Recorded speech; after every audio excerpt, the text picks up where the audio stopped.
Ministro do STF, Alexandre de Moraes, manda soltar o ex-ministro da Justiça, Anderson Torres. Governo libera 700 milhões de reais a partidos em um único dia. E você vai ver também. Medida provisória das apostas prevê coibir manipulação de resultados esportivos. Polícia Federal apreende dinheiro em espécie com supostos envolvidos nos atos de 8 de janeiro. Procuradoria-Geral da República aciona STF para investigar conduta de diretores do Google e Telegram. Google abre chatbot de inteligência artificial para 180 países. O Brasil ficou de fora. Agora no Jornal das 18h30. Olá, boa noite. São 18 horas e 33 minutos pelo horário de Brasília. Boa noite. Você acompanha agora as principais notícias do Brasil e do mundo desta quinta-feira. O ministro Alexandre de Moraes, do STF, determinou hoje a saída do ex-ministro Anderson Torres da prisão. Moraes escreveu que a presente decisão vai servir de alvará de soltura clausulado em favor de Anderson Torres e que servirá também de ofício de apresentação ao Juízo da Vara de Execuções Penais do Distrito Federal no prazo de 24 horas. Torres está preso desde o dia 14 de janeiro em decorrência da investigação por suposta omissão nos atos do dia 8 de janeiro.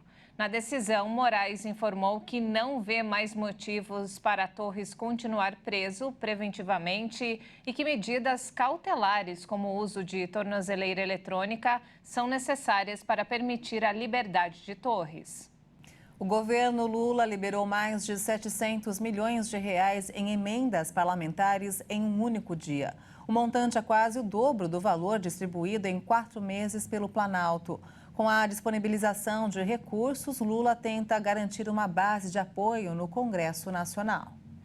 Esse é o maior valor já distribuído em apenas um dia desde o início do atual governo do presidente Luiz Inácio Lula da Silva. Os 700 milhões de reais também representam 58% de todo o montante encaminhado até o momento. A distribuição dos recursos beneficiou os principais partidos aliados do presidente. O PSD ficou com 143 milhões de reais, o PT com 136 milhões, o MDB com 91 milhões e o União Brasil com 75 milhões de reais. Deste grupo, contudo, somente o PT se manteve fiel a Lula. Fidelidade esperada durante a votação do decreto que alterava o marco do saneamento. Trechos da proposta do governo foram derrubados pela Câmara na semana passada, na primeira derrota sofrida pelo Executivo no Congresso desde a posse do petista. Apesar de somarem 142 deputados, PSD, MDB e União contribuíram com somente 8 votos favoráveis às mudanças defendidas pelo Planalto. E a Procuradoria-Geral da República pediu ao Supremo Tribunal Federal a abertura de inquérito para investigar diretores do Google e do Telegram no Brasil. Eles são suspeitos de participar de uma campanha de desinformação contra o projeto das fake news. O pedido é assinado pela vice-procuradora-geral da República, Lindora Araújo. Ela sugere, como primeiras medidas, a intimação de executivos das empresas e uma perícia em todas as publicações contra o projeto de lei impulsionadas por iniciativa das próprias plataformas. O caso está sob sigilo no Supremo Tribunal Federal e deve ser analisado pelo ministro Alexandre de Moraes. O pedido ocorre após o presidente da Câmara, Arthur Lira, acionar a PGR com uma notícia crime afirmando que as duas empresas têm realizado contundente e abusiva ação contra a aprovação do PL das fake news. Moraes determinou ao Telegram a exclusão de uma mensagem enviada aos usuários contra o projeto. Já no início do mês, o Google foi obrigado pelo governador a marcar como publicidade um material que criticava o projeto. Questionadas sobre o pedido da Procuradoria-Geral da República, as empresas ainda não se manifestaram.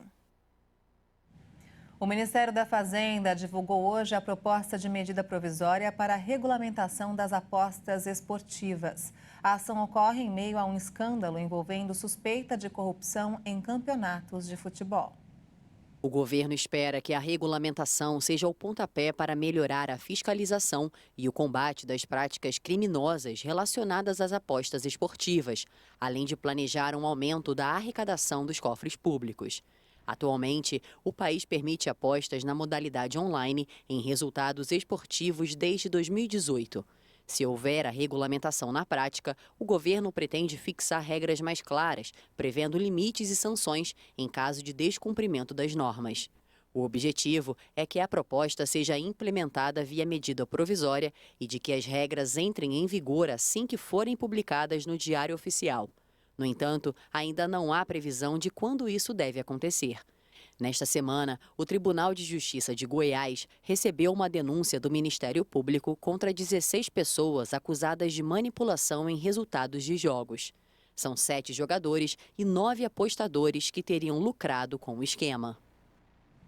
E a Polícia Federal deflagrou hoje a 11ª fase da Operação Lesa Pátria para cumprir 22 mandados de busca e apreensão em São Paulo, no Paraná e Mato Grosso do Sul.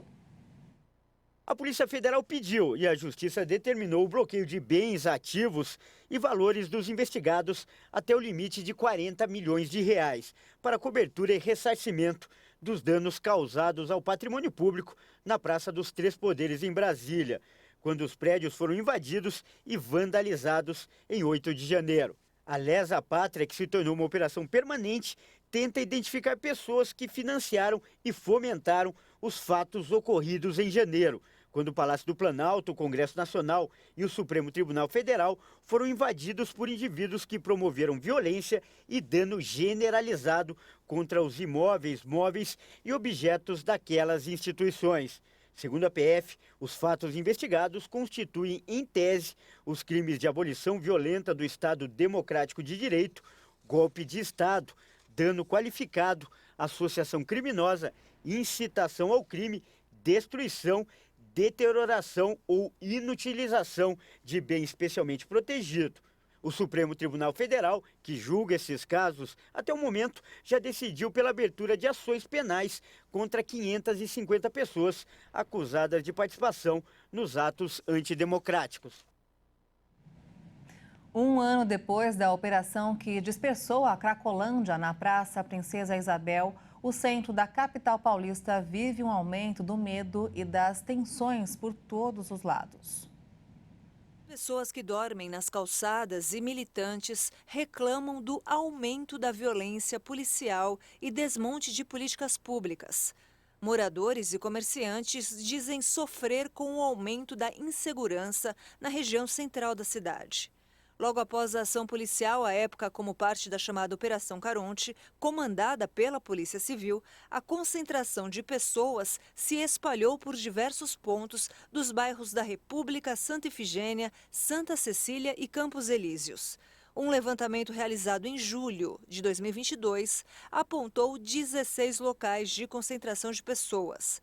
Atualmente, existem 2 maiores concentrações, em cada lado da Avenida Rio Branco, uma mais próxima a Santa Ifigênia e a outra na região da República, além de alguns grupos menores. Segundo a Secretaria de Estado de Segurança Pública, a integração das polícias civil e militar tem agido para sufocar o tráfico de entorpecentes e coibir os crimes patrimoniais. De acordo com a pasta, de janeiro a 7 de maio, foram presas 142 pessoas e apreendidos 345 quilos de drogas.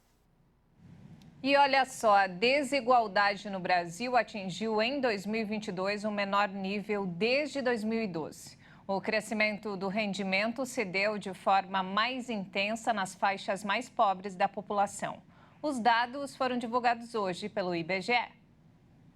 Os dados mostram que o chamado índice de Gini do rendimento domiciliar per capita, que é um indicador de desigualdade, caiu de 0,54 em 2021 para 0,51 em 2022.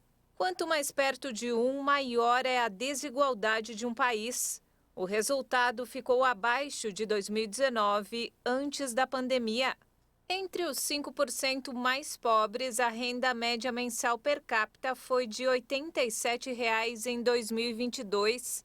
Esse resultado representa uma expansão de mais de 102,3% em relação aos R$ 43,00 de 2021. Na faixa seguinte, entre os 5% e os 10% com menores rendimentos, o aumento foi de 47,5% para R$ 239,00. O grupo dos que têm renda entre 10% e 20% mais pobres, por sua vez, teve alta de 22,7% para R$ 378,00. E veja a seguir, relatório mostra que os Estados Unidos alertaram o Brasil sobre a ineficácia de ações para coibir o tráfico de pessoas. E ainda, Google abre chatbot de inteligência artificial para 180 países. O Brasil ficou de fora. Nós voltamos em instantes. Até já!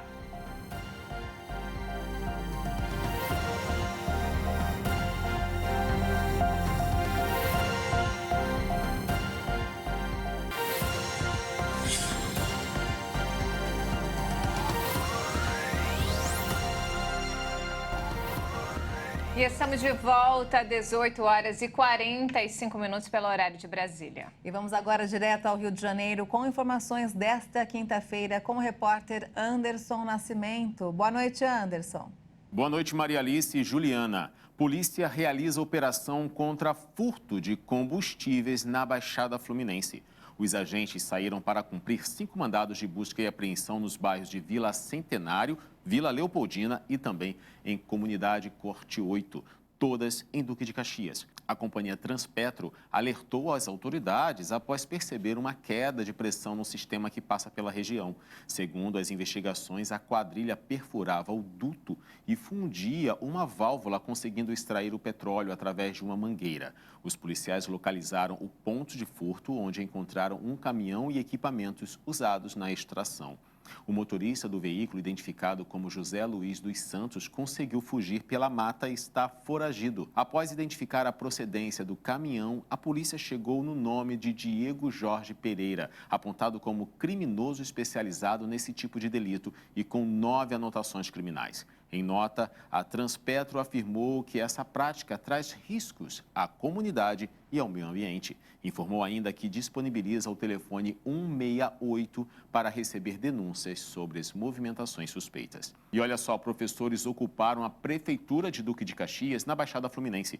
Os profissionais da educação do município realizaram um protesto no prédio e pediram a presença do prefeito Wilson Reis. Entre as reivindicações estão a realização de um concurso público para a contratação de novos professores, reajuste salarial e a criação de um calendário de pagamento. Recentemente, o Ministério Público Estadual moveu uma ação civil pública para obrigar a Prefeitura de Duque de Caxias a realizar um concurso público para suprir a falta de professores e deu um prazo de 120 dias para que o problema fosse solucionado. Em nota, a Prefeitura de Duque de Caxias informou que o prefeito Wilson Reis recebeu uma comissão com 5 professores e durante a reunião foram discutidas todas as reivindicações.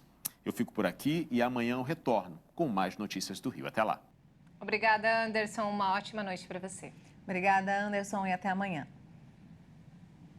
Olha só, a Organização Mundial da Saúde declarou hoje o fim da emergência internacional por Mpox, doença antes conhecida como varíola dos macacos. A repórter Maria Clara Leite tem mais informações.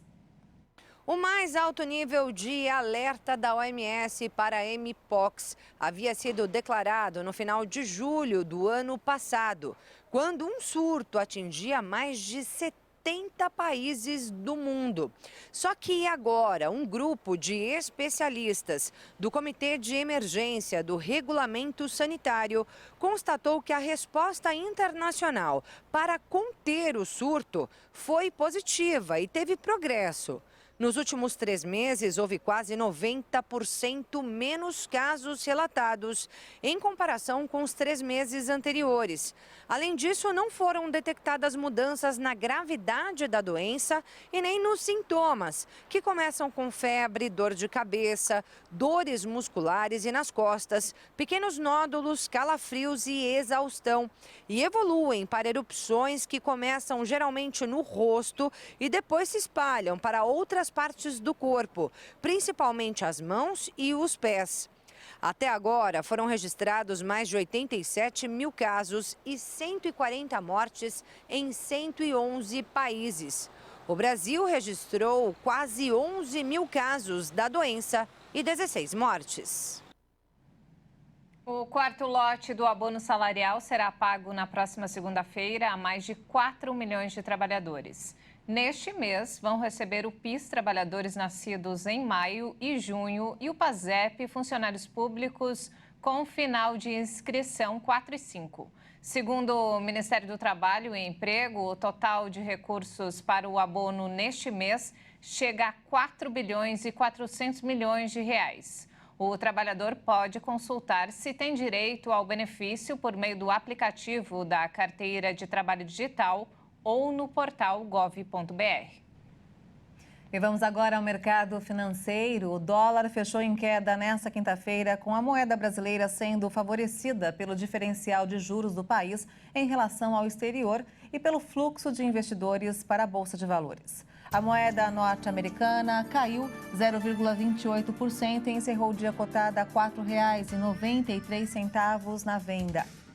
O valor médio da cesta de consumo básica de alimentos subiu em abril em relação ao mês anterior em 6 de 8 capitais, de acordo com uma pesquisa da FGV.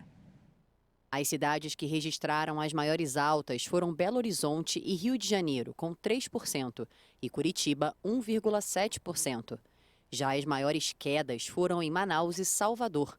Em valores, a cesta mais cara em abril ficou em R$ 916,11 no Rio de Janeiro e São Paulo em R$ 858,18. O feijão, o leite e a farinha de mandioca foram os itens que tiveram maior alta de preço em todas as capitais. Outros artigos que aumentaram de forma expressiva em diversas capitais foram o arroz, os ovos e as carnes de origens bovina e suína. O óleo de soja e as frutas foram os produtos que mais apresentaram redução nos preços. Um relatório da Embaixada dos Estados Unidos no Brasil, publicado em agosto de 2022, alertou sobre a falta de ações contundentes do Estado brasileiro para impedir o tráfico de pessoas em território nacional. O texto abordou a contratação de pessoas que trabalham em condições análogas à escravidão, o turismo sexual, o tráfico de crianças e a exploração de mulheres. Entre as carências, o relatório dos Estados Unidos aponta a frouxidão das medidas de combate e de punição, alegando a falta de conhecimento das autoridades e a inadequação dos sistemas de proteção às vítimas. O documento americano também listou 16 sugestões para melhorar o combate ao tráfico de pessoas no Brasil. As recomendações incluem investigações contundentes, penas mais severas, capacitação de autoridades e aumento de coordenação entre os níveis federal, estadual e municipal. O texto reconhece que os esforços policiais do governo brasileiro para coibir os crimes foram ampliados. Mas o tema ainda é tratado no Código Penal brasileiro de forma incompatível com a lei internacional. Segundo a Embaixada Americana, no Brasil, o julgamento de casos pode demorar até 10 anos. E os responsáveis, às vezes, cumprem penas em prisão domiciliar ou em regime semiaberto. A falta de comunicação entre as autoridades foi outro ponto abordado pelos relatórios dos Estados Unidos. O tema ganhou destaque na última semana com a história de um menino de 2 anos que desapareceu em Santa Catarina e foi encontrado em São Paulo dias depois. O casal que estava com a criança alegou que o havia adotado. O caso é investigado como tráfico humano. A ONU pediu hoje aos países com influência na África que ajudem a acabar com o conflito no Sudão após relatos de progresso nas negociações de trégua entre o exército e o grupo paramilitar rival. Em Genebra, o secretário de Direitos Humanos da ONU, Volker Turk, afirmou que a luta mergulhou o país tão sofrido em uma catástrofe. Condeno veementemente esta violência arbitrária, em que ambos os lados atropelam o direito internacional humanitário, nomeadamente os princípios da distinção, proporcionalidade e precaução. Em uma votação apertada, com 18 votos a favor, 15 contra e 14 abstenções, o Conselho aprovou uma resolução que pede o fim da violência e o fortalecimento do mandato de um especialista da ONU no Sudão. Os combates começaram em 15 de abril entre o chefe do exército Abdel Fattah al-Burhan e o grupo paramilitar Forças de Apoio Rápido, do rival general Mohamed Hamdan Daglo. O conflito já causou pelo menos 750 mortes e centenas de milhares de pessoas foram forçadas a deixar suas casas. E o Google anunciou a abertura do ChatBard, concorrente do ChatGPT, apoiado pela Microsoft para 180 países em inglês. A empresa vai fazer a integração dessa tecnologia a várias outras plataformas, inclusive a ferramenta de buscas online. O lançamento em novembro do ChatGPT, projetado pela empresa californiana OpenAI e financiado principalmente pela Microsoft, deu início a uma corrida frenética pela inteligência artificial generativa, que é mais criativa, capaz de gerar textos, imagens e até obras de arte, em vez de simplesmente analisar ou agir com base nos dados existentes. O Google respondeu ao lançamento do ChatGPT com o Bard, aberto ao público de forma limitada em março. Atualmente disponível apenas em inglês, o novo chatbot em breve poderá conversar em 40 idiomas. Espera-se ainda que se torne multimídia, ou seja, que possa integrar imagens às perguntas e respostas dos usuários. A empresa também mostrou como a busca online irá mudar gradualmente, com respostas escritas para as perguntas dos usuários acima dos links tradicionais e a possibilidade de interagir com a interface, solicitando esclarecimentos, por exemplo.